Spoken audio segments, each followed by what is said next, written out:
E aí, escritor, tudo bom com vocês? Sejam muito bem-vindos de volta ao nosso canal. Se você acabou de chegar aqui, eu sou o Leonardo Araújo e aqui a gente vive um vício gostoso, que é desvendar os mistérios do processo criativo. Hoje é um daqueles vídeos âncoras, que você vai querer voltar sempre que a sua página estiver em branco. Eu trouxe aqui um guia prático, umas 10 dúvidas que mais aquelas incomodam o escritor iniciante. Pois bem, vamos destrinchar cada uma delas e encontrar o caminho para você seguir em frente com a sua história. A primeira pergunta é quase um grito de socorro. Tenho vontade de escrever. Por onde eu começo? Isso é uma pergunta clássica e a resposta é bem simples, mas poderosa. Comece de qualquer lugar. A semente de um conto pode ser uma única frase, uma palavra qualquer. Quebre esta palavra, brinque com ela, ou pegue um fragmento da vida, algo que você viu na rua, um resquício de um sonho, uma conversa que você ouviu no ônibus. Não existe começo errado, só começo parado. Põe o negócio para rodar. Isso já nos leva àquela pulguinha atrás da orelha e aperta o número 2. Preciso ter talento nato para escrever? Muita gente diz isso, escrever é talento. Calma, deixa eu te contar uma coisa. Mais do que um dom, o que move um escritor é uma necessidade quase física de contar algo, de contar suas próprias histórias. O que realmente importa é a curiosidade, liberdade interior e constância. Você tem que parar de escrever quando as situações ao seu redor permitem. Tem que escrever todo dia. A confiança na sua própria voz se constrói página após página. É parte essencial do ofício entender que a primeira versão é só o rascunho. Você não vai escrever Crime e Castigo no seu primeiro livro. A sua primeira página não vai ser igual a de Machado de Assis. É só um rascunho. O trabalho de lapidação está no reescrever, escrever de novo, escrever novamente. É aí onde a história realmente ganha forma. Agora, o grande monstro. Eu quero, mas não consigo colocar as minhas ideias no papel. Bom, eu conheço bem essa turminha pesada que sabota a mente do escritor. O perfeccionista, aquele escritor que paralisa. O ansioso, que ele queima a ideia rápido demais. O obsessivo, que fica preso em detalhes infinitos, tem que ficar lendo, pesquisando. Não, enquanto eu não souber tudo sobre esse assunto, eu não posso escrever. Você se vê em algum desses exemplos? A saída é dar uma virada de chave. Permita-se escrever mal.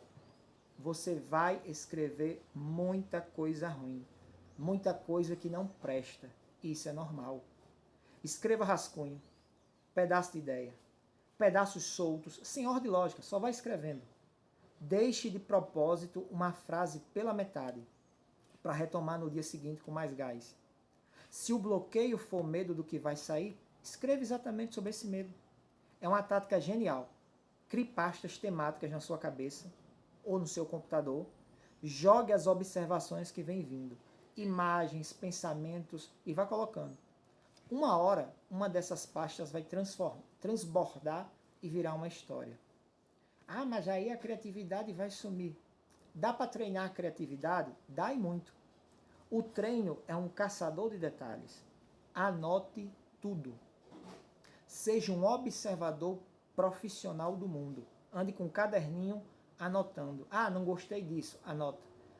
Gostei daquela frase. Anota. Combine duas coisas desconexas que você viu. Olhe para o lugar mais comum da sua casa, como se fosse a primeira vez, e descreva.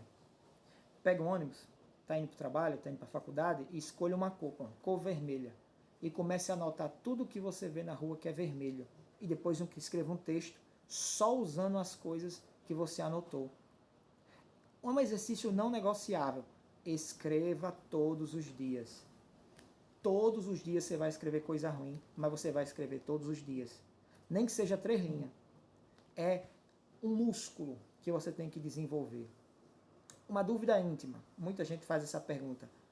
Escrever sobre a minha própria vida é uma cilada? Não. Escreva. Assuntos pessoais pendentes ocupam um espaço mental enorme. Mas o pulo do gato é esse. Você usa a sua vida como matéria-prima, não como roteiro em si. Um exemplo, você, na sua infância, você já teve aquela situação de você subir numa árvore, quase cair, e aí você segura num galho e não cai. Só que aí quando você desce da árvore, você percebe que a sua mão está tremendo. E você tem consciência de que podia ter morrido. Ok, você não vai escrever isso na sua história. Sua história é sobre ficção científica, mas você pode criar uma cena que o astronauta está fora da nave e acontece alguma coisa e ele escapa e ele segura na nave. E quando ele entra dentro da nave, a mão dele está tremendo e ele percebe que por pouco ele não sai vagando no espaço sideral. Você pegou uma experiência da sua vida e transformou no texto. Matéria-prima, não o roteiro em si. Roube um gesto de um parente. A emoção que você sentiu num dia ruim. A luz de um lugar que você conhece, depois misture, depois reordene. Tudo para servir a sua história. Flaubert, quando escreveu Madame Bovary, era notícia no jornal. Era outro acontecimento. E quando perguntaram no julgamento dele quem é Madame Bovary, ele disse, Madame Bovary sou eu. Então, o escritor, ele é alguém que ele quebra as vidraças alheias para construir os vitrais da sua própria catedral. Ele vai desmontando as coisas, reunindo e construindo do seu jeito. Misture, reordene, tudo para servir a história que você quer contar. É assim que a sua biografia vira ficção. E quando a ansiedade aperta, quando eu estou ansioso demais para escrever, bom, tem um truque. Dê a sua ansiedade para um personagem. Tudo que você não gosta, crie um personagem e coloque. Ah, alguém me fez uma raiva, crie um vilão e desconte nele. Acabou. Deixe que ele sofra com isso e que haja por causa disso. E foque em uma ideia por vez. Pega a primeira que vier na sua cabeça e corra com ela. As outras vão esperar. Se não conseguir, anota, depois você volta. Isso tudo parece muito metódico. Qual é a melhor rotina para um escritor? Bom, não existe melhor. Existe o que funciona para você. Pode ser o ritual da manhã em silêncio. Ah, mas eu não tenho silêncio, eu não consigo escrever de manhã. Escreva à tarde. Ah, mas à tarde não dá. Escreva à noite. Ah, mas escreva de madrugada. Escreva todos os dias.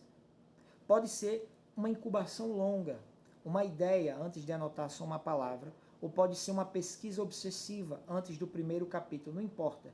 O importante é encontrar o seu ritual e proteger o seu tempo. O seu momento de escrever é sagrado. Você tem que criar um espaço em que só existe você e a sua escrita. É o seu compromisso, não é inspiração. Se você for esperar escrever só quando estiver inspirado, você nunca vai escrever. Tem que escrever todo dia. Está chovendo? Vou escrever. Não está chovendo? Vou escrever. Está silêncio? Vou escrever. Está barulho? Vou escrever do mesmo jeito. É assim que se faz um escritor. Pode ser a autocrítica, mas por que uma ideia linda na minha cabeça vira um texto sem graça? Bom, técnica, tempo. Pode ser que a autocrítica esteja matando a semente antes mesmo dela crescer. Talvez você esteja se comparando com os outros escritores. Ou pode ser que a ideia é apenas um conceito interessante, mas que não tinha carne para virar sua narrativa. Não tem problema. A solução é sujar as mãos.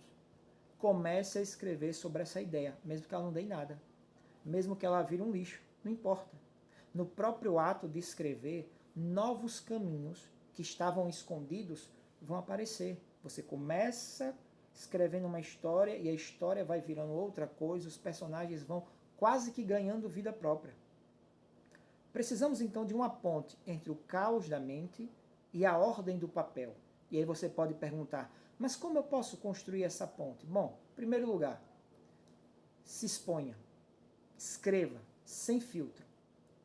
Conecte pontos soltos e vá acumulando. Dê um tempo, deixa a poeira baixar. Desmonte o bloco em cenas, personagens, imagens. Escreva cada pedacinho, uma ideia, num post-it ou num cartão, espalhe na mesa. Você não precisa escrever, era amanhã, o sol. Não, você bota. cena de tiroteio, chegada no hospital, e depois você organiza os post-it, ou num cartão e espalha na mesa. Reorganiza, brinque ao montar a história. Só então que você escreve o primeiro draft, o primeiro rascunho com esse novo mapa geral da história. Aí você pode perguntar, mas eu travei no meio da história, o que é que eu faço agora? Bom, quando o caminho some, invente novas perguntas. E se acontecesse um acidente agora? Stephen King, no seu livro sobre a escrita, ele disse que ele estava escrevendo um dos seus romances e tinha muito personagem. E ele não sabia o que fazer. Então ele foi e criou uma bomba e matou quase que metade do elenco. E a história foi para outro caminho e ele venceu o bloqueio criativo. Então, você tem que se perguntar, e se o vilão fosse na verdade o pai? Force possibilidades. Um jogo divertido, pegue 10 palavras aleatórias e se obrigue a encaixá-la nos próximos parágrafos. A desconexão gera criatividade. Guarda esse mantra. Não pense demais. Escreva primeiro e arrume depois. Depois você reescreve, e reescreve, e reescreve. A primeira versão, a segunda, a terceira vai ficar ruim e tá tudo certo. No final de contas, todas estas dúvidas são facetas do mesmo desafio. Encarar a escrita como prática e não como um monumento sagrado que você só vai escrever quando estiver inspirado. Não, é aceitar o processo. Vai ter dia bom, vai ter dia ruim, vai ter dia que você está inspirado, vai ter dia que você não está inspirado, vai ter dia que tudo vai convergir para você escrever bem e vai ter dia que tudo vai dar errado na sua vida para você não escrever. Não importa, você vai escrever do mesmo jeito. Encarar a escrita como prática, rotina constante. Aceitar o processo, o rascunho, o erro, a revisão como parte do jogo de contar uma história. Qual dessas dores mais ressoa em você? Me conta aqui nos comentários e se você tem um truque pessoal para vencer algum desses desafios, conta aqui, compartilha com a gente. E a nossa comunidade de escritores, ela agradece. Se esse guia prático foi útil, eu queria que você deixasse o seu like aqui, se inscrevesse no canal para mais conversas sobre esses assuntos se lhe interessa. E lembre-se, uma página em branco é apenas um convite. Um grande abraço e até a próxima. Tchau, tchau.